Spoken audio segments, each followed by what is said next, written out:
An hour of smiles in Town Hall tonight, folks. 60 minutes of fun and music brought to you by Ipana Toothpaste and Salapatica. Ipana for the smile of beauty, Salapatica for the smile of health. Fun with our star comedian Fred Allen and his mighty Allen Art Players. Music with Peter Van Steeden, the Ipana Troubadours, and the Town Hall Quartet. And another group of anxious and eager amateurs. New voices, new music, new fun. It's Town Hall tonight.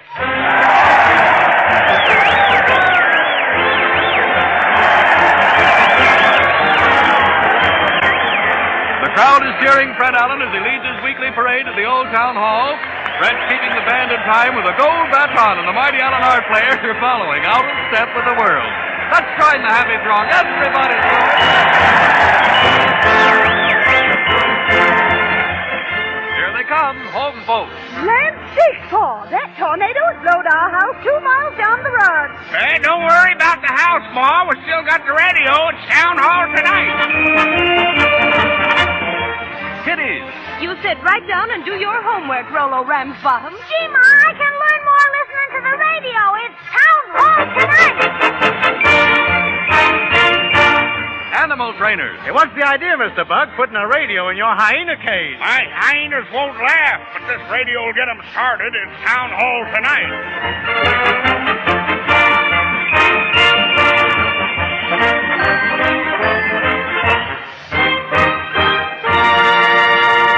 Here we are right in front of the old Town Hall, and there's Fred in the middle of his spieling bee. Let's listen. Hickory dickory dock, why did the mouse run up the clock? To see if it was time to leave for the old Town Hall, folks. Good evening, neighbors. Pass right in. Evening, Mr. Allen. Hello there, Mrs. Dugan. I see you brought your opera glasses. You bet. I want to get your actors close enough to get their autographs. Get your autographs, folks. Get the actors' names. Know who you're throwing things at. Keep to the right, please. Hi there, Wendy.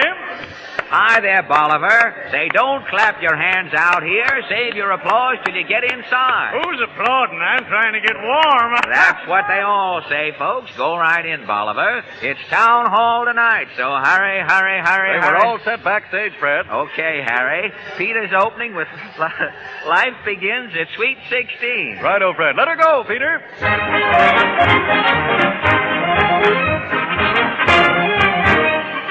Life begins at Sweet 16. Suddenly, every jack and gill in it finds a thrill in it. Love appears upon the scene. 1, 2, 3, and it pops your heart in twos, and you started to live. Life opens up its full of mysteries deep and dark. You learn by Noah's two of everything on the ark. Life begins at Sweet 16. From then on, it's a high hold and merry on, everything is very okay.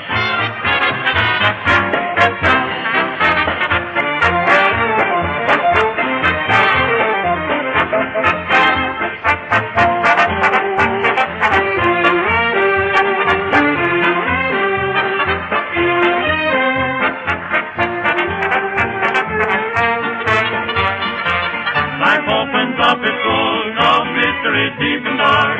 You learn by Noah's two of everything on the ark. Life begins at Sweet 16.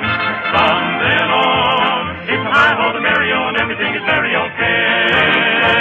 okay. Presenting that affable ascendant theist of amusing, amazing absurdities and abrupt abecedarian abacadabra, Fred Allen in person.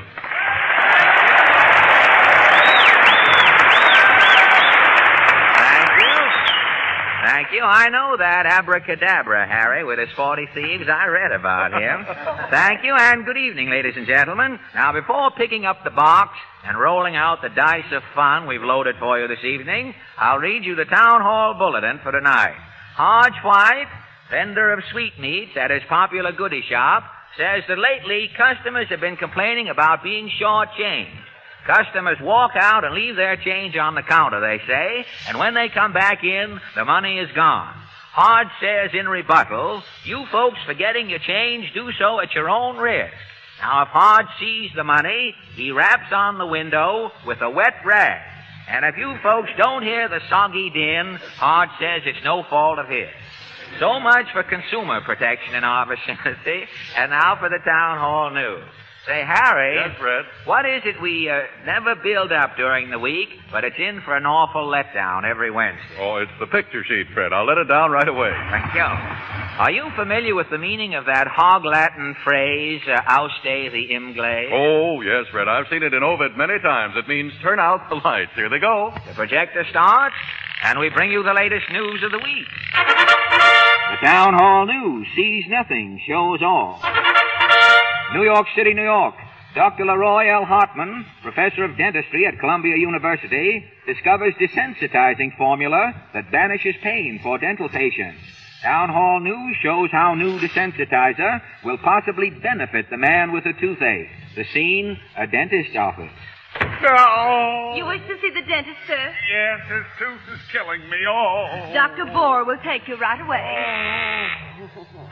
Yes, Mr. Earl? An emergency case, Doctor. Yes, Doc, this bicustard is murder. Oh. Come right in. Your name, please? Oh. Fine. Sit down, Mr. McIntyre.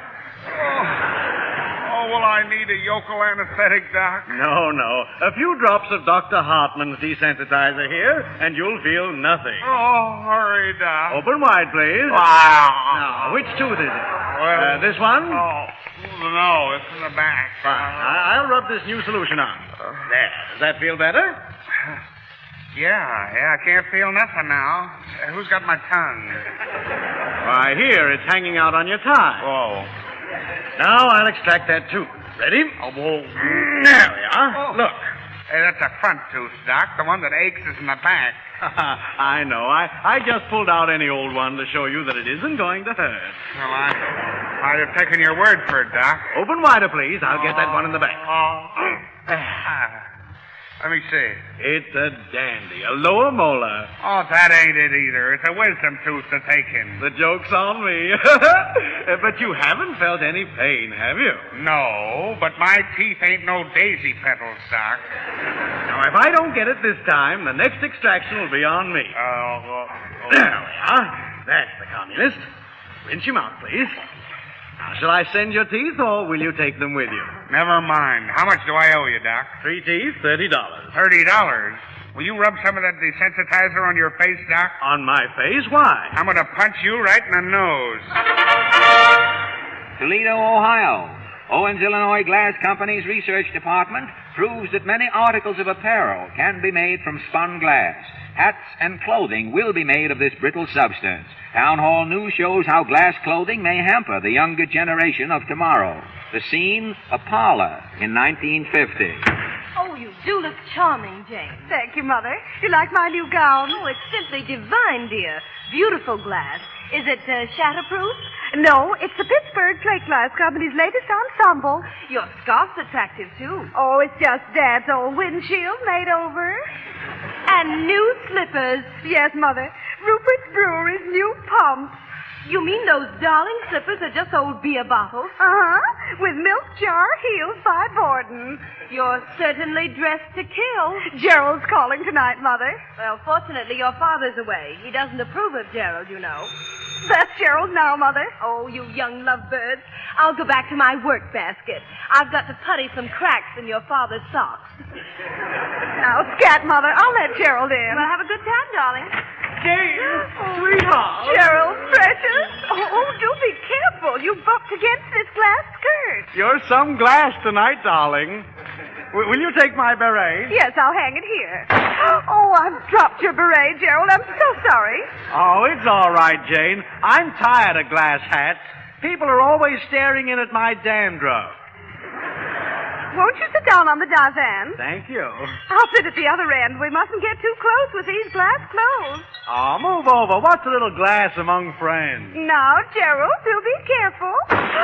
There goes your sleeve. You naughty boy. You mustn't put your arm around me. Oh, gosh. I've broken your bodice pulling away. Heavens, if Father sees this, he'll be furious. I'll pay the glazier's bill. Kiss me, dearest. Oh, there goes your shirt front. Gerald, do be careful. Don't worry, darling. My union suit's unbreakable. Heavens, it's Father. Where can I hide? Oh, it's you, Gerald DeBerry, you snake in the glass. Father, please. I'll go no, Jane. I told you if I caught you with my daughter again, I'd kick you out of my house. Well, yes, and but... here goes. Gerald, shall I get you a doctor? No, get me a glass blower. I need a new seat for these pants. Washington, D.C. Weather Bureau bulletins show worst gale of the winter, dropped mercury to new record lows. Town Hall News brings you flashes showing havoc wrought by blizzard from coast to coast. Chicago, Illinois. Traffic Officer Quentin Blue interviewed on duty at State and Randolph Street. How cold is it, officer? I don't know, brother. The mercury got so low here in Chicago, the underworld scrammed with it. Detroit, Michigan. Merrill G. Clark suffers unusual accident due to severe cold. Mr. Clark. Yeah. I went to blow my nose yesterday, and it come off in my hand. Hey, if I was Jimmy Durante, I'd have had my hands full. Cape Elizabeth, Maine. Record snowfall hampers farmer John Dunn. Pretty cold down here in Maine, Farmer Dunn. It's the worst snowfall I ever seen. Really? How high is it? Well, yesterday I seen a hen setting on the snow. I reached under her to see if she was concealing any eggs, and what do you think? I give up. Well, 'twa'n't no hen at all. Snow was so deep, I was groping the weather vane on the Unitarian Church. New York City, New York. Molly Ginsburg, union pickets felt cold in city. Cold, Gewalt. It was so cold yesterday, tickets was running up and down in front of unfair stores. And when a ticket's running, my friends, that's cold. Bent Fork, Arkansas. Extreme cold is felt in Hillbilly Colony. Mr. and Mrs. Luther Funk interviewed in cabin. Is this the worst cold you've ever seen here in Arkansas, folks? Lord, no. Last winter, Paul's guitar froze to his belly. Yeah, I had to give 2 auditions playing it like a Hawaiian. It's pretty cold here in your cabin right now. Sure is. You hear that noise? Yes, what is that? Them's my false teeth are chattering in the cupboard. Boston, Massachusetts. New England weather expert predicts that winds from Gulf Stream will eventually end cold snap. The snap.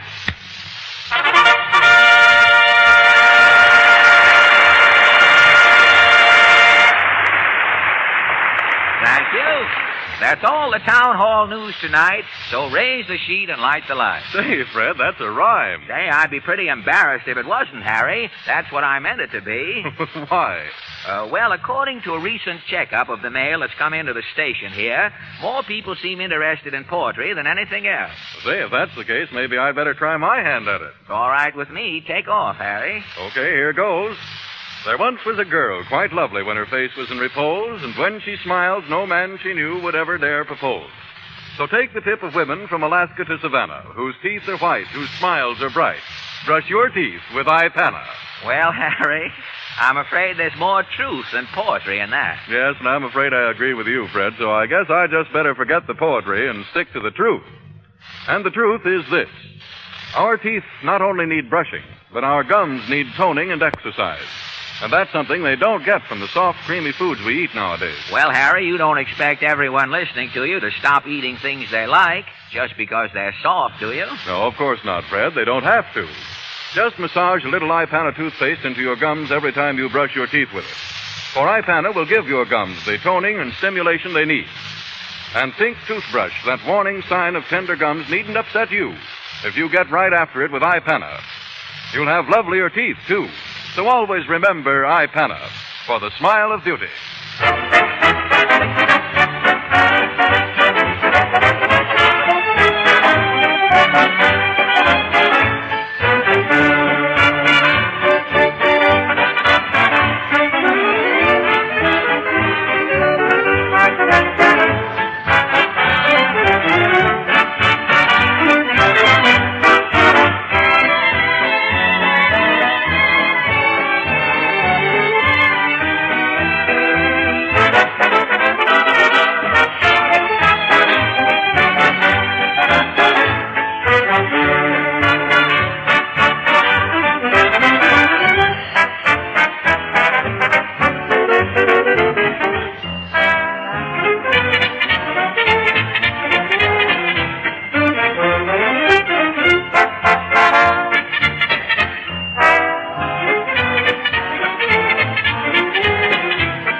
Ipana Troubadours have just played Shooting High from the motion picture King of Burlesque.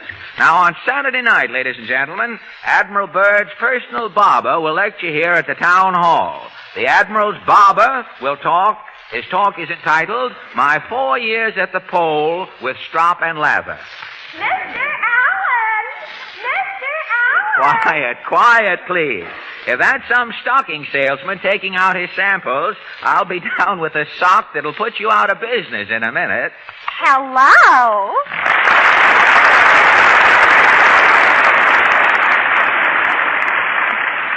Well, sir, as I live and try to keep my garters tight so the calves in my legs can't crawl up and get at the water on my knee, if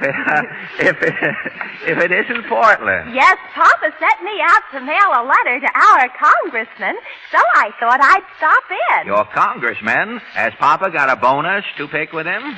No, Papa just wants to see if he can take up boondoggling. Boondoggling, hey? Has he any special job in mind? Well, he'd like to go in for fossil bone scraping. You mean get right to work on your congressman? No. A fossil bone scraper goes around to museums and fossil bone scrapes. He fossils the bones, I know, you know. I know, yes. He's sort of a prehistoric osteopath, as it were. I don't know, but if that job's too hard, Papa wants to be an olive taxidermist. What's an olive taxidermist? He stuffs olives. You know, he puts those little red tail lights on the olives. Oh, yes. There's a song about that. Red tails in the sunset or something. I've heard that. Mama says Papa could start in as a boondoggler and work his way up to be an inventor. What could he invent? To wit, cola. Oh, he's got some swell ideas. He's working on a non-creep nightshirt now. What's a non-creep nightshirt? Well, with the old-fashioned nightshirt, when you go to bed, it's down around your feet. But when you get up in the morning, it's a lavalier. Oh, yes. I still wear one of those. You know, when I wake up in the morning, I always feel as though I've been lassoed.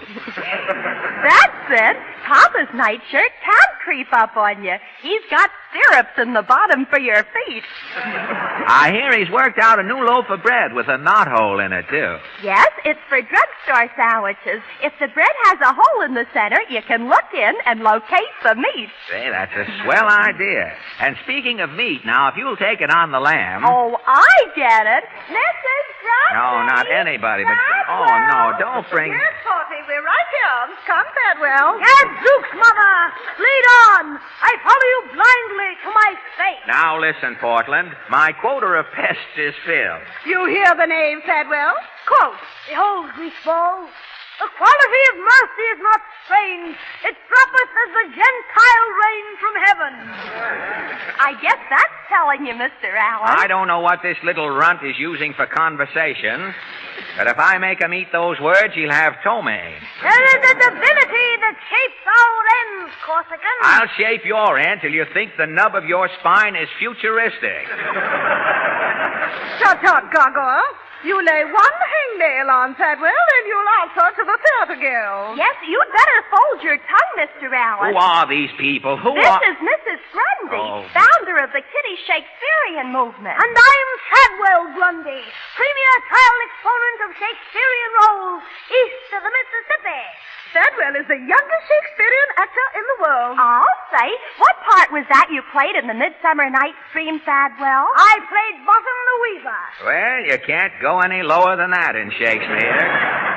Friends, Romans, and countrymen, lend me your ears. I'll lend you my foot if you don't quit that yelling. Yes, don't ram, Fadwell. You might give us Hamlet's soliloquy, Fadwell. That was softer. Hamlet was talking to himself, you know. Yes, and Hamlet's still talking to himself at most of those Shakespearean revivals. There's nobody in the audience. What? I played to capacity in Duluth. Why, Fadwell holds an audience in the palm of his hand. And his hand is little, isn't it? It's big enough to hold his audiences. I take a few liberties with the merchant in the courtroom scene. Ah, yes, where Shylock asks for his pound of flesh. What do? Use a phony scale? No, meat is so high lately. Dadwell gives Shylock hamburger. Forsooth, hamburger fits the role. Now, wait a minute. Hamburger isn't bad on bread either if you're a Shakespearean actor. I'm at my best in Hamlet. If all the Hamlets I've played were laid end to end... I know. You'd have a road map. Confidentially, Tadwell's ambition is to play with Major Bowles. Yes. The bell invites me. Heareth not, Duncan, for it is an L. Act 2, Scene 1, Macbeth. Now, I'm not interested, Rollo. You're not going to lay on Macduff and leave your eggs around here. Give us a short scene, Dadwell. Very well, I never refuse a fan. A highlight from As You Like It. Divine, Thadwell. I adore you in As You Like It. As who likes it? As you're going to get it whether you like it or not. Lay on, Thadwell. Quiet, varlets. I shall try to recapture the mood. Ah, I have it. Alas, poor Colic. I knew him well. Colic? That's the croup theater interpretation. It's the last poor garlic, as I recall. Be still, moron. Carry on, Thadwell. Enchant us with your rhapsody of words. Yes, bravo, Thadwell. Encore. Wait a minute. To me or not to me? That is the question. No, the question is how long before I break a blood vessel around here? Oh, you anti-Shakespearean cad. A horse! A horse! My kingdom for a horse! I'd like to be a horse for about 2 minutes. You do? A half a horse is better than no horse at all. Why, you little rat. Run, Thadwell. Why, he better run if I... Please, Thadwell, please. So long, Portland. All's well that ends tally ho.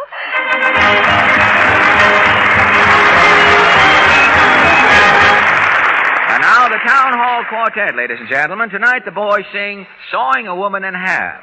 It's a sequel to that other sawing number, Giving My Baby a Buzz. Hack away, boys.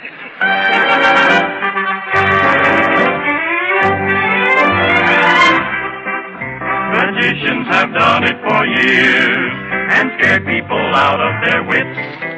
Now at every party it fits. Yeah, any host gets results if he only consults the magic of Herman und Bliss.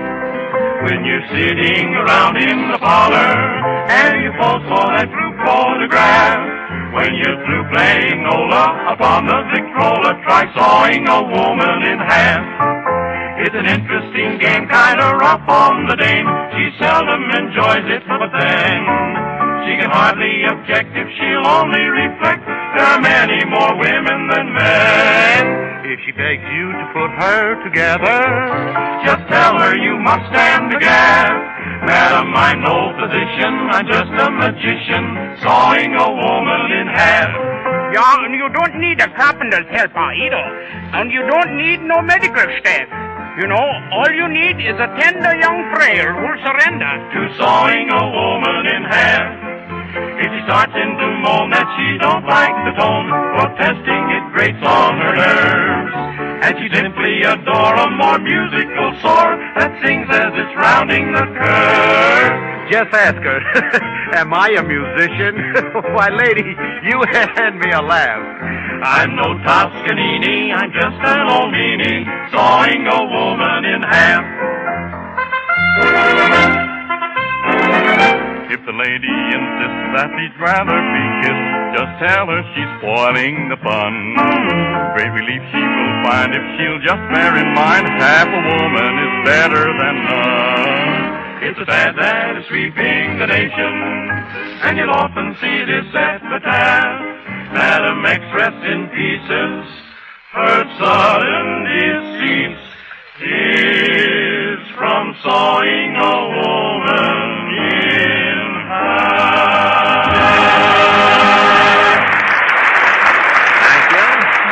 Thank you. And now, ladies and gentlemen, I'd like to have you meet a friend of mine, Mr. Chappelle. Right over here, if you will, Mr. Chappelle. Thank you. I was hoping Mr. Chappelle here would be able to do one of his inimitable specialties for us this evening, but unfortunately he has a cold. Oh, well, Fred, I'd like to suggest that Mr. Chappelle get right after that cold with Salapatica. The way thousands of people all over the country are successfully combating colds right now. But, Harry, just a minute. Now, Fred, it won't even take a half a minute. You see, Mr. Chappelle, whenever you have a cold, there are usually just two things wrong with you. Two things you want to get after right away. First, the waste in your body, and second, the acid in your system that always aggravates your cold. Well, I agree with that, Harry, but Yes, so do authorities everywhere, Fred. That's why we suggest Sal Hepatica, because it's the mineral salt laxative especially designed to both rid your body of those wastes and at the same time to combat your acidity. But listen, Harry, Mr. Chappelle here Yes, is... I know, Fred, just like everyone else when they have a cold.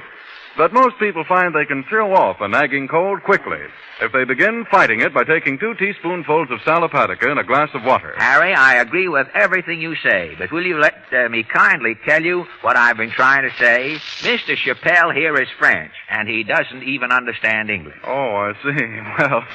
Well, in that case, Mr. Chappelle, souvenez-vous de Sal Hepatica pour le sourire de la bonne santé. Oui, monsieur, et merci beaucoup. Hey, what's There you are. going on here? What is Well, now, this? Fred, look.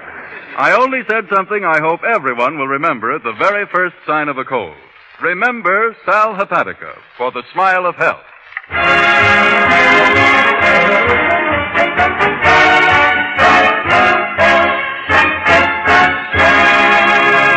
And now, ladies and gentlemen, we've come to the mighty Allen Art Players, the only hams in the world who have managed to go through life so far without mustard. Tonight, these artistic fleas, who are going to the dogs in the estimation of most drama lovers, play an English drawing room playlet entitled Lord Falconbeak'S Dilemma. Or, you never hear about the Deeses and Dozes in England. It's always the Thames. Overture, Peter.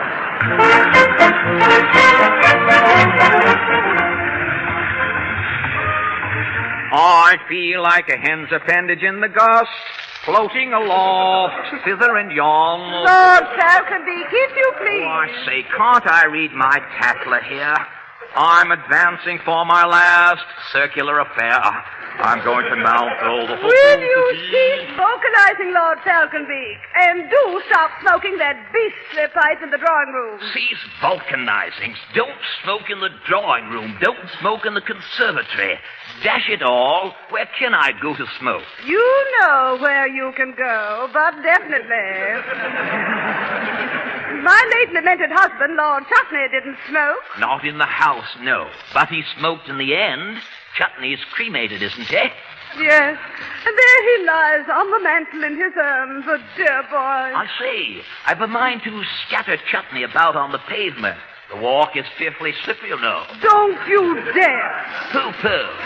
I warn you, Rancid Falconbeak, if that urn goes out of this house, I, Daphne Falconbeak, go with it. Oh, ho, devil hum.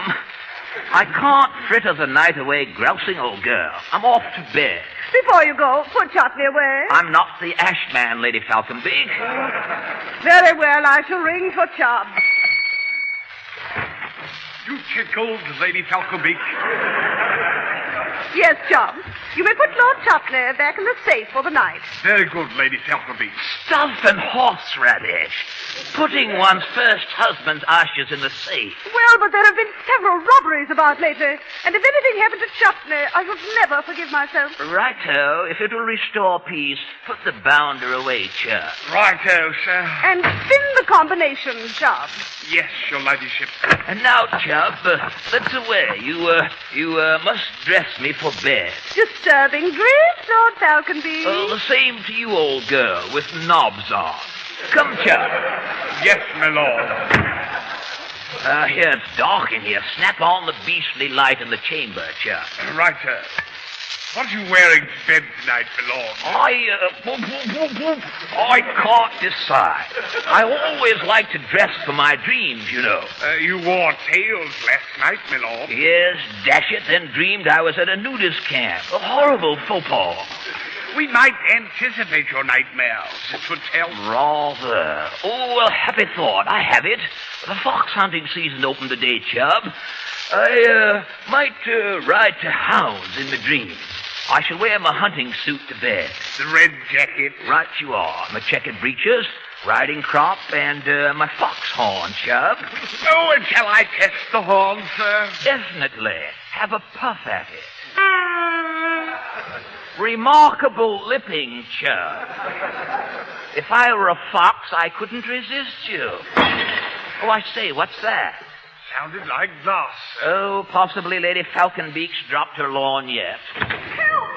What is Oh, it? what is this dither, Daphne? Burglars! They're ransacking the drawing room, Rancid. You must function. But see here, I'm dressed for bed. One doesn't stalk burglars in one's fox togs. Yes, you will have to change, my lord. Oh, You'll yeah. be laughed out of the Rotogravillon. Positively.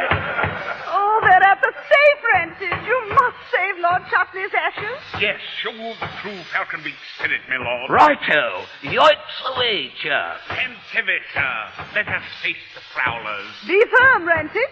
I shall wait for news here. The door, Chuck. Sure. I see you, chaps. What's this impromptu, old boy? Two can play at bubble and squeak, you know. Who are you, mate? This is Lord Ransom Falconbeak. Righto. I'm the owner. The ransackee, as it were. Well, I'm Gunner Smith. In this corner, me son Nipper. What the jolly old hell, Lord? A pleasure, really. May I present my butler here, Chuck? Any friend of Lord Falconbeak's is a friend of mine. Place it approximately here, Chubb. John? What? What are you coves up to? Yes, if Lord Falconbeak and I are not too inquisitive. Why, we're Jimmy in your strong box, Governor. Right how, and I'm helping in a small way. But I say, isn't your son up rather late for this sort of thing as well? Oh, blimey. Blimey, this is a special treat for Nipper. It's his birthday. I'm 10 today. Right. It's his first robbery. Sort of a birthday present, really. Oh, his task is fought for sentiment, eh, what? Oh, well then. We mustn't hamper the festivities, Chuck. Now I must get on with my celebration. Hand me the hammer, Peter. Here you are, lad. Ah, look at him. This is the happiest moment of my life. He's a credit to you, if I may say so. Yeah. Too bad his mother ain't here to see him. Oh, a pity. Has she passed on? Temporarily. She's doing 2 years at Old Bailey, shoplifting. Quiet, you blokes. I can't concentrate. So sorry, Nipper. Carry on. Steady. Steady now, Nipper. Huzzah! I've opened it, Peter. Huzzah! Devilishly clever. You may huzzah for me, Chubb. Huzzah! Thank you. Why, I'm proud of you, Nipper. As neat a job as your grandfather ever pulled. Look at this swag, Peter. A ripping lavalier, eh, what? A priceless bubble, really. I'll take it for Mater's coming out party. Blimey, is this your stick pin, Lord Falconbeak? Rather. Don't overlook it. A beautiful stone. 8-carat pumice. I say, what's this bronze business, Peter? Yeah, you can't have that urn, Nipper. I'm putting my foot down. You may not hear me on account of my slippers. Oh, it's a ripping utensil. I've simply got to have it. But really, here it's Lord Chutney's abode, don't you know? Lady Falconbeak's first husband, you see. Rather, you can't take Chutney. Oh, no. Well, I'd like to give in, Governor, but after all, it's Nipper's birthday. Well spoken, Peter. But I can't acquiesce, really. I shall have to call Lady Falconbeak. I see, Daphne, old thing. Daphne. Yes, Rancid. I've been eavesdropping. Hi, say, who's the auntie? Oh, chaps, 1,000 pardons. May I present the missus, Lady Falconbeak? Oh, I'm Gunner Smith, lady. I'm Nipper. But really, you're not taking my urn, Mr. Smith. Sorrow, lady. Rancid, they're kidnapping Lord Chutney. Do something. I've resented it, Daphne. Chubb. I have intimated my displeasure, madam. Oh. Well, I'd like to rescind Lady Falconbeak, but it's up to Nipper. Sorry I can't budge, Peter. It's just a receptacle for my dynamite. I warn you, if that urn goes, I go too. I say. And I say, if Lord Chutney leaves this house, so do I. Daphne! I'm determined, Rancid. Where's my rat? Right here, Lady Falconbeak. Well, I guess we'll pip off, Governor. Come, Nipper. Right out, But Peter. see here. Then it's goodbye, Rancid. Oh, I say. Ta-ta, Lord Falconbeak. Oh, my dear. Lady Falconbeak gone. Lord Chutney kidnapped. A tragedy. We must whip into action. Righto. What's our first move? Bolt the front door securely, Chubb. Good night.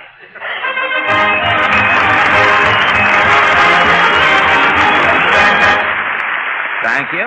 Thank you. The mighty Allen Art players, having just escaped the curtain as it fell on them, are now, say, Harry. Harry, will you mind stop crackling that newspaper in my ear? Well, there's something in this paper I want you to see, Fred. What is it, your lunch?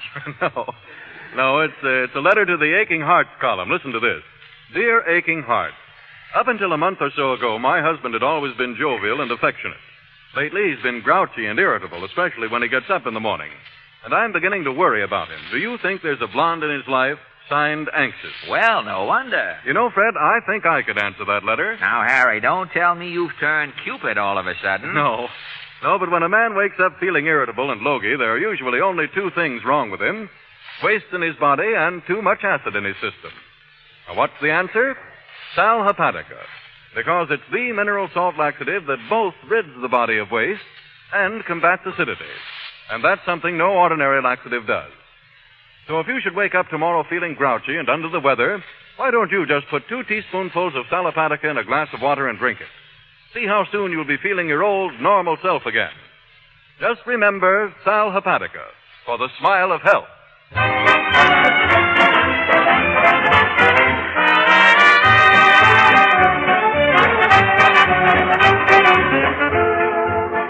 Ladies and gentlemen, Town Hall tonight continues immediately after your station announcement.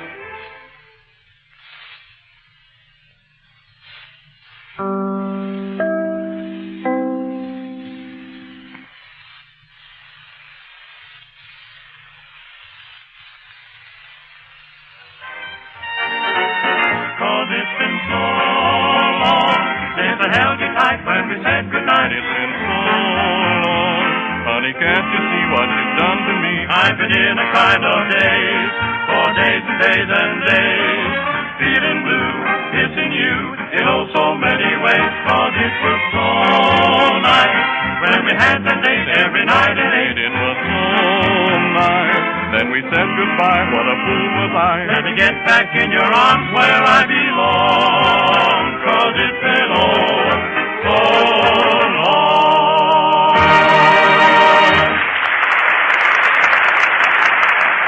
We're back in Town Hall, friends, and Peter Van Steeden and the Ipana Troubadours have just played It's Been So Long, sung by the Town Hall Quartet. Now here comes Fred with his newest group of anxious amateur acquaintances. Let's give them a real Town Hall reception.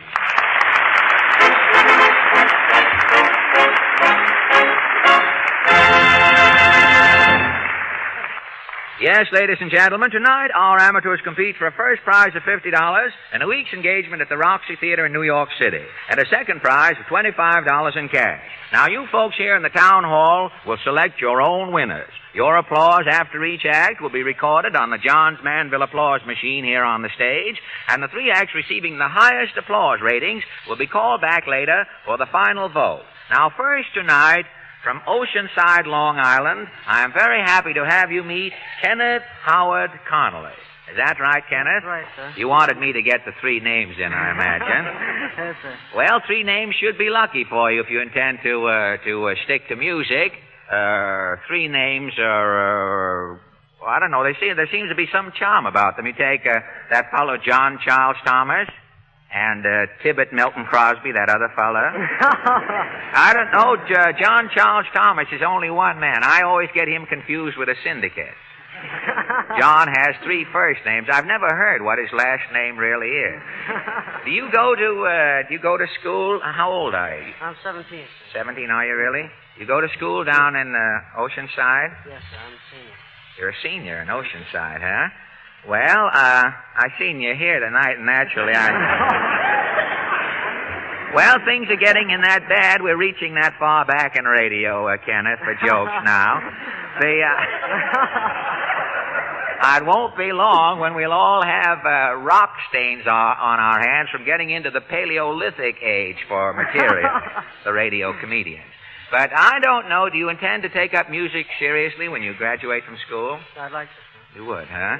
What voice have you? A tenor. Tenor, huh? Well, you never can tell what's going to happen in music. Look, a few weeks back, did you read that in the paper about that boy who auditioned for the Metropolitan? Joseph Benton. Giuseppe Bentinelli, I think, at those prices to me.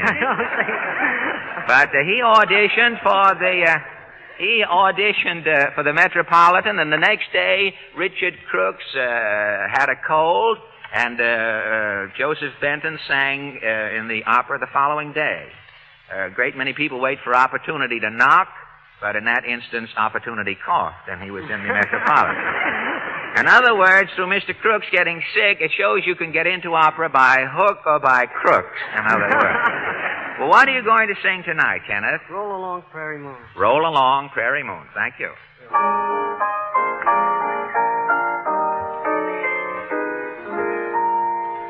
Roll along, prairie moon, roll along while I croon.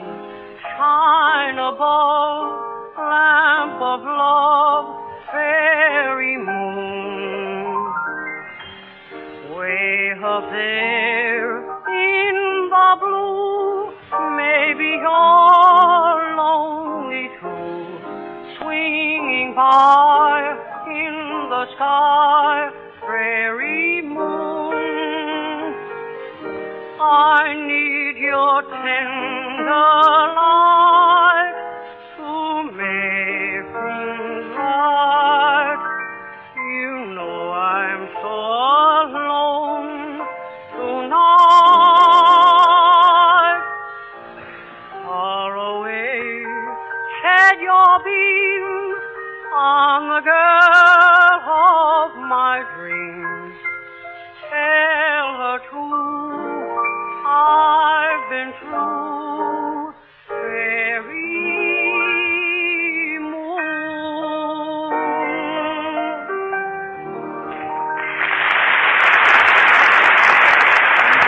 That was Kenneth Howard Connolly from Oceanside, Long Island. And now, ladies and gentlemen, I would like to have you meet Miss Esther Harsh of New York City. Miss Harsh by name, but not by nature, I'm quite sure.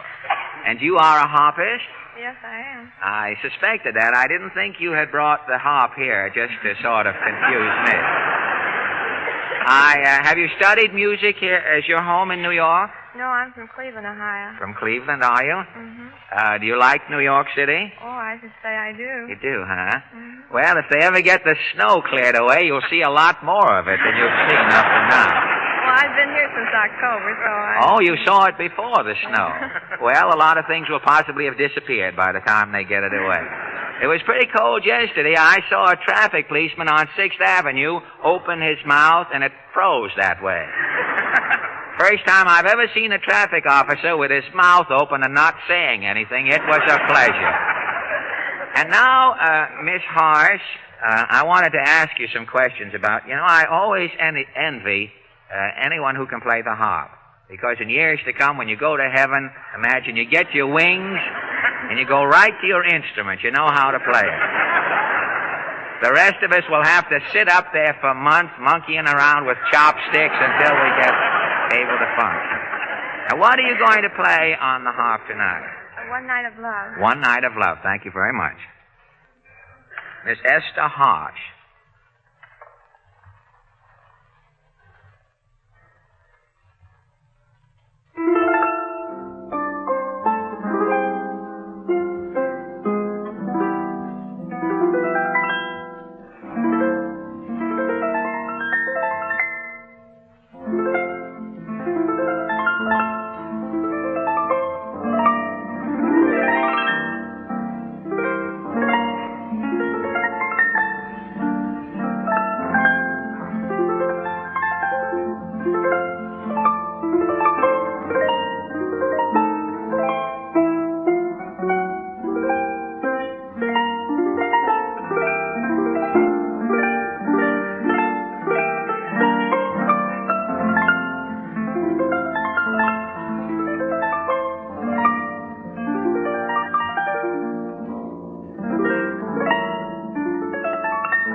Miss Esther Harsh. Thank you very much, Miss Harsh.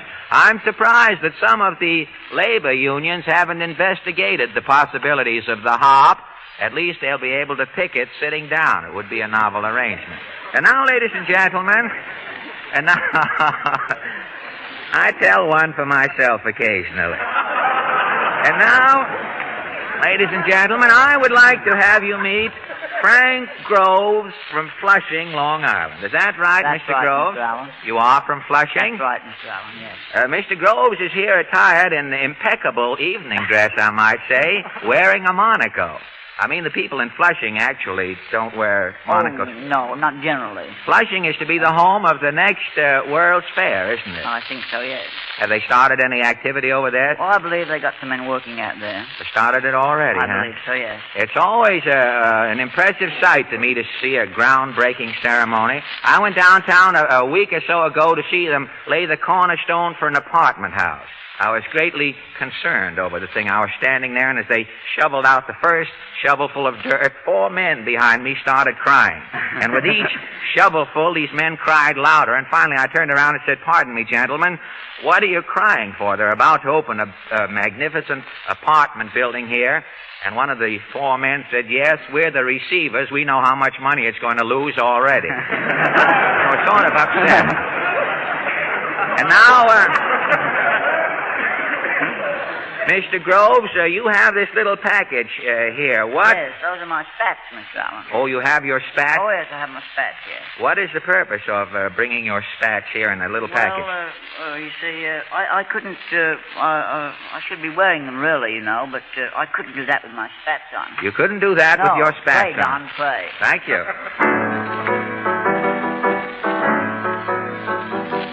There are lots of things nowadays we do without. It's fashion to do so, they say. But there's one thing I'll stick to, of that there's no doubt. I'll not part with my spats, come what may. Of course, I'll admit there are drawbacks sometimes. For instance, last week on the pier, my fiancée fell over the side of the splash. Did I jump in and save her? No fear. I couldn't do that with my spats on. For really, you know, it's not done. It's all very fine, but one must draw the line. To the degree I'm sure I mustn't warn. The crowd shouted, "Save her." There's time even yet. I said to them tersely, "You seem to forget. But if I jump in after her, why, I shall get wet." Oh, and I couldn't do that with my spats on.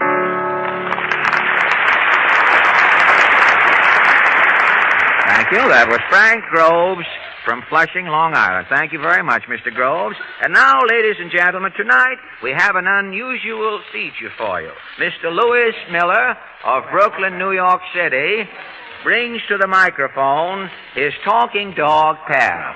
As I'm introducing Pal here, he has walked over to the microphone on his hind legs. Pal is sitting up on the chair. Sit around, Pal. What sort of... Sit down. Oh, I beg your pardon. All right, Pal, open your mouth and yawn. That's the boy. Now, Pal, can you say Mama? Say Mama, Pal. Talk loud.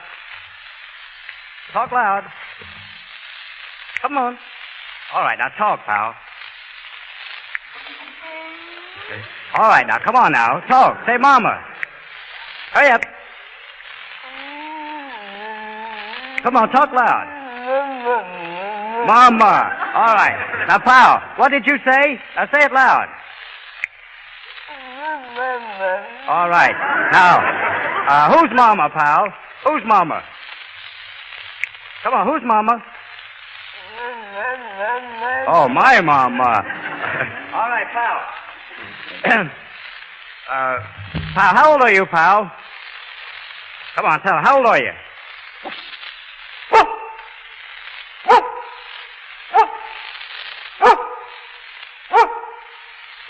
I'll give him a half.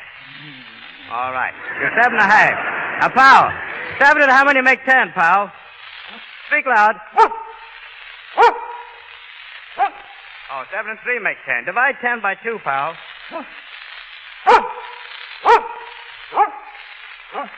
Now, pal, I wonder if you remember the word you said. How many letters in Mama? How How many letters in my mama? He's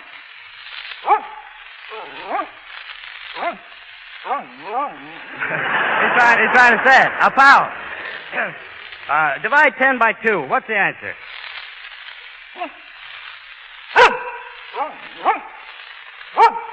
All right. How many letters in pal? Now, any questions you'd like to ask, Mr. Well, Allen? I was going to try to get a few words in edgewise there.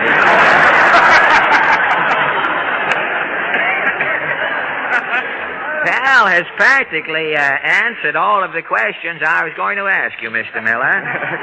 What breed dog is it?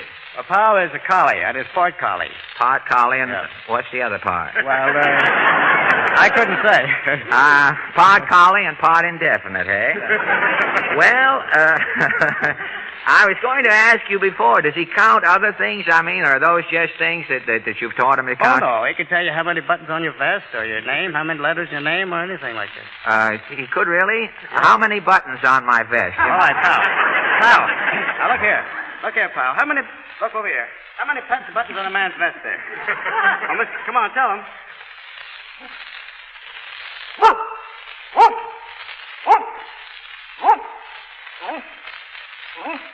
All right, now look at him, pal.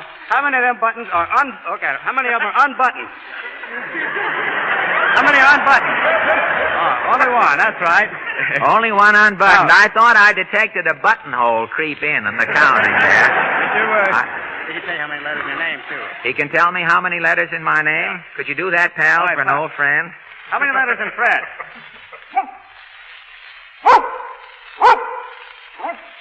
Four. How many letters in Alan?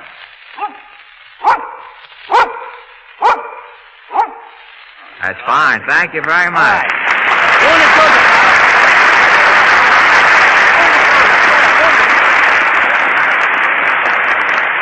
Thank you.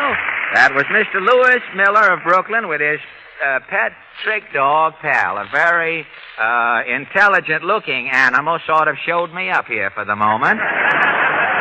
There's one thing I wanted to ask you, Mr. Miller. Do you rent the dog out at all? You don't rent him out. I'd like to have him look over my income tax. I mean, get things. And now, ladies and gentlemen, I would like to introduce to you the Glenn S. Haber trio. Mr. Glenn Haber, Mr. George Gresson, and Mr. Arthur Gresson. Is that right? That's right, Mr. Are you Mr. Haber? Yes, sir. You come from Castleton on the Hudson. Is that right, too? Castleton on the Hudson. Where is that? That's just 9 miles below Albany. Below Albany. I like those sort of hyphenated names, Castleton on the Hudson. Reminds me of my summer home, Torn Sleeve on the Cuff, a little place. But Mr. Haber and the two Gresson boys have a saxophone trio. And, boys, I'm just going to ask you what you're going to play, a medley or some number of your own? We're going to play Everything's Been Done Before, like Guy Lombardo's saxophone plays. In Guy Lombardo's style. Everything's been done before. Thank you.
Saxophone trio. And now, ladies and gentlemen, excuse me. I think this side is better. You can see the piano from there. I would like to have you meet Miss Helen B. Task, T-A-S-K, of the Bronx. And what are you going to sing, Miss Task? No other one. No other one. Thank you.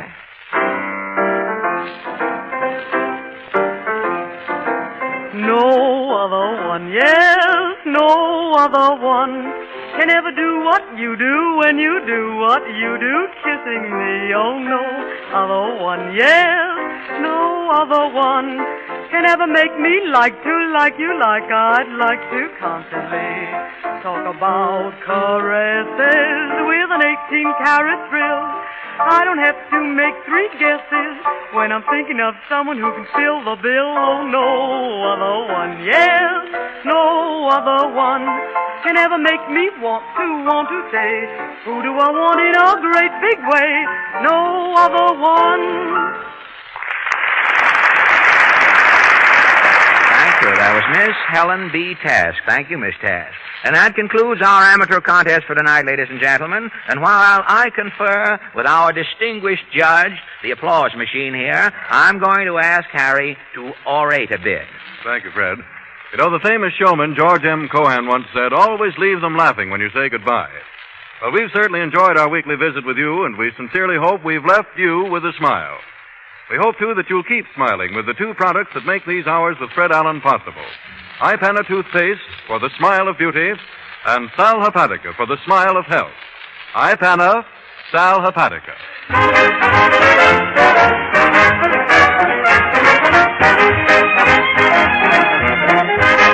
All right, Peter. Fred's all ready with the results. Thank you. Yes, ladies and gentlemen, the applause me to divulge it that your applause has been heaviest. Do you notice how I got through divulges there? There was no V in it at all as I spoke. Quite a novelty. That your applause has been heaviest for the following acts. Miss Esther Harsh, Pal, and Master Kenneth Connolly. Now, I'm going to ask Harry to hold his sensitive hand over the heads of these boys and girls, and as I call the names, I'm going to ask you to kindly applaud just once again for your winners, if you will. Now, first, the young lady who played so well on the harp, played One Night of Love, Miss Esther Harsh. And next, Mr. Lewis Miller with his canine acquaintance, Pal, the talking dog. And then the young man from Oceanside, Long Island, who sang Roll On Prairie Moon, Master Kenneth Howard Connolly. Thank you. And what does the machine say, Harry? Coming right up, Fred. Here you are. Thank you. The first prize, $50 in cash, and a week's engagement at the Roxy Theater in New York City goes to Pal, the talking dog, with a decibel rating of 84. And the second prize, $25 in cash, goes to the young lady who played the harp, Miss Esther Harsh, with a decibel rating of 83. I'm sorry that all of the boys and girls couldn't win, but thank you for coming, and better luck next time. Thank you. This is Fred Allen saying good night, ladies and gentlemen, and inviting you to another hour of smiles next Wednesday evening at the Old Town Hall. Portland, the Mighty Allen Art Players, Peter Van Steeden, the Ipana Troubadours, the Town Hall Quartet, and another group of high-test amateurs. We'll all be looking for you, so don't forget. This is Fred Allen saying good night.